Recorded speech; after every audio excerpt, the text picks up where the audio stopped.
نبی صلی اللہ علیہ وسلم نے ارشاد فرمایا، ایک قبر کے قریب سے گزرے، دو قبریں تھیں، آپ نے فرمایا کہ ان دونوں کو عذاب قبر ہو رہا ہے، ان دونوں کو ایسے دو بڑے گناہوں کی وجہ سے عذاب ہو رہا ہے جن کو یہ چھوٹا سمجھا کرتے تھے۔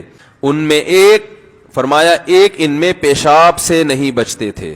اسلام میں طہارت کی بہت ویلیو ہے، کہیں بھی کھڑے ہو کر دھار مار دی اور چھینٹیں پڑ رہی ہیں، کوئی فکر ہی نہیں ہے، تو اس لیے کہ اسلام طہارت میں بہت حریص ہے، اندر کی صفائی بھی اور باہر کی صفائی بھی۔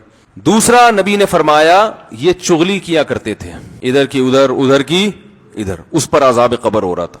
حالانکہ یہ چغل خور ایسی لڑائیاں لڑواتا ہے نا، ایسی لڑائیاں لڑواتا ہے، ایسے آپس میں محبتوں کو نفرت سے تبدیل کرتا ہے، یہ بھائی کو بھائی سے لڑوا دے گا، شوہر بیوی کو، بیوی کو شوہر سے لڑوا دے گا، ساس کو بہو سے، اور داماد، اور یہ سب پھڈے کہاں سے ہو رہے ہیں؟ لگائی بجھائی والے ہیں۔